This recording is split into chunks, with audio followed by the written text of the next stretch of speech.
Mama wakwaba midin ede ajwa searching mesrel na wa subscribe to my channel. Mia notification bell on so for more news. Omudi Ghana so 30 years ka Ghana ke kwenim. Assin of sa actors na omura mu fie mame. NDC ba ofisma. Se NDC ba okoto aba. Emma re say papa na friend say NDC ni no a. Nese NDC ni nya higher vote. Nese Assin of moto aba ma NDC a. Twa mama ba Assin of waka chere so free education wetwam. Enti mu dia monkoto ama ema kumsen. Monkoto aba ema Mr. Kumsen. Na monfa do mama mfa kumsen chem. Na monto aba ma NDC ni nhwa de. Te Ghana he. Wona wote Assin of. Si e twa free education ma me wo a me se me hwe me ba. Me ka kire Ghana for. Sa kuma wudufo na mudi NDC kirem. Ade a mama ade wo moye. Mama ade kuma wudufo no ya politics omonye Ghana ho. Eno ntina aja ko sori bo free education da wuru. Enya bibia o. Se aja ko atimi abo free education da wuru. Assin Becos school. Ama Assin of mo Becos school. Now see I beautiful about fie ya friends my care friend about fie. Big Akwess about. He wo mu nyom ni nam kumase wo mu ni hwie. Wo mu ni nam kumase di wo mu die kuro mu ni bi. Big Akwess me se di wo die wo ni bi. NDC sika ba tamam acha ma wo munti.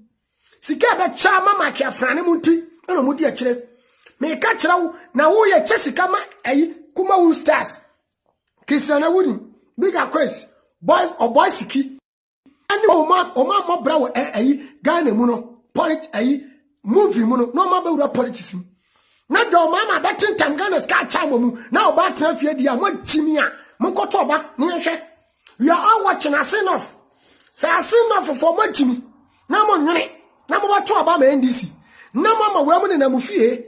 Ana ya campaign ma do mama. Mumu sa do mama so obedi akonya 4 years. Assin ni dia na unyae. E dia mfa so na wote Assin unya free NDC. E dia na Ghana nya free mama. Mama eja Ghana ko. Mama se ya wisika me na kanompe. Mama se ya wisika na na do be ka se ya tisika so kom de ya mo se mo tese.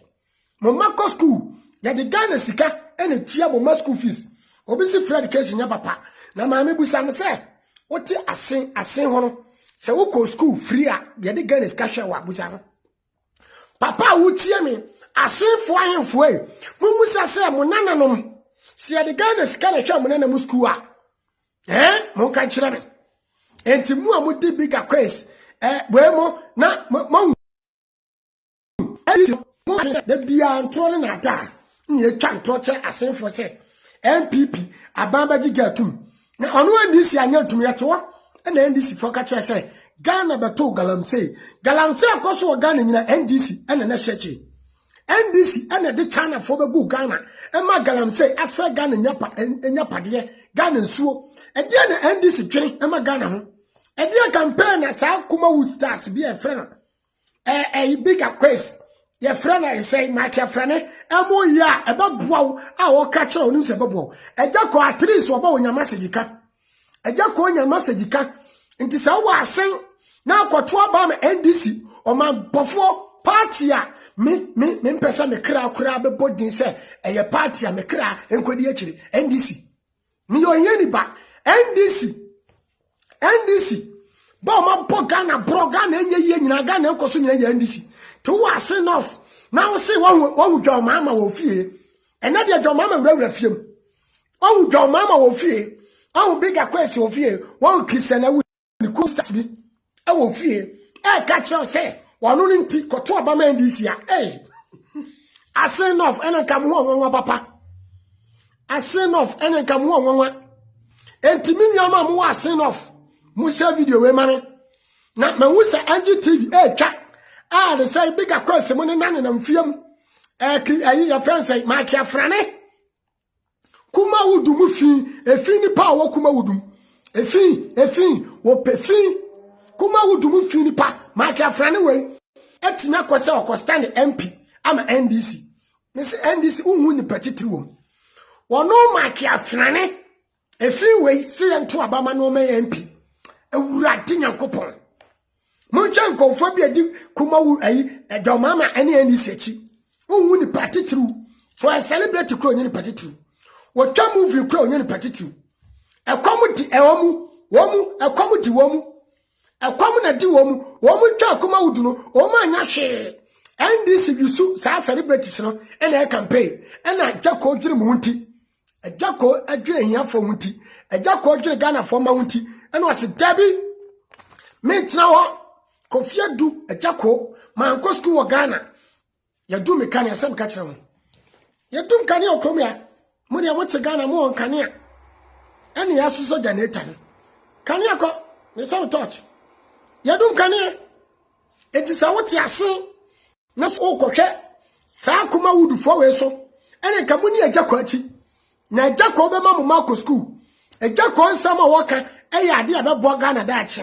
Ene omo maka na omo kuma wudum no omo no omo nwere Ghana ho twa mama ba obeche sika yete wona dwa mama che sika ma yemfo na bi odo odi sika na to Ghana fo emuni petiti organum ene wodi o che gas ma wo mu twa mama antimi amenya hwe wo Ghana twa mama eba ma Ghana ne edum kane a tse edum kane wa South Africa meti Ghana ne edum kane a ene South Africa fo nya kane a meti Ghana ne edum kane a ana kroni nyame de metu kwan e ba kroma 2016 na ma so mudum kroma kanea up to now omutimi solve o kanea problem ekufo ado abadwe Ghana bibia ho amane mo masa ko school now de oyo Assin akoto abama NDC makuma wudu fo we nya campaign e mama ama hello makuma wudu fo nya campaign mama ama na mama ba free education e wana Ghana fo ye nya sika free Mama ni NDC education ene maganiska. Wo no se e school ene maganiska. Etu obo ba free education. Wo metwam na wo ye ohiyani. Wo ye janka. Maami a wo ni bie. Abrewa wo koto aba wo ni bie. Wo de ko na koto aba e ma don mama. Koto aba ma NDC. Na sa wo free to aba free nkura brem. Maami abrewa yi wo to aba o Ghana. Senka NDC bi e ma wo abrewa wo nya bibi free mu a. Kanya se wo abra bo ayese. Papa wutie mi a wote Assin off. Papa wutie mi a wote Assin off. Say ye to aba ya ma me mo to aba ma NDC. Ena NDC tumi dwene ye na Ghana ko nanim a. Kanya nse Ghana ti sei. Wutie eti Assin off. Mo bia hwekuma wudufo na mudi to mama achi no. Enkoto aba ma wo mu. Na okoto aba ma papa na watena brochire 5 years. 45 years mumu sa se edia na oye wa Assin. 45 years or three broche. What timid is cabby the bois Assin for. What timid is cabby the bois or mine Assin community. Assin committee. Papa ni timid the bibi free broche the bois mamon catch me. Namon koto abamano.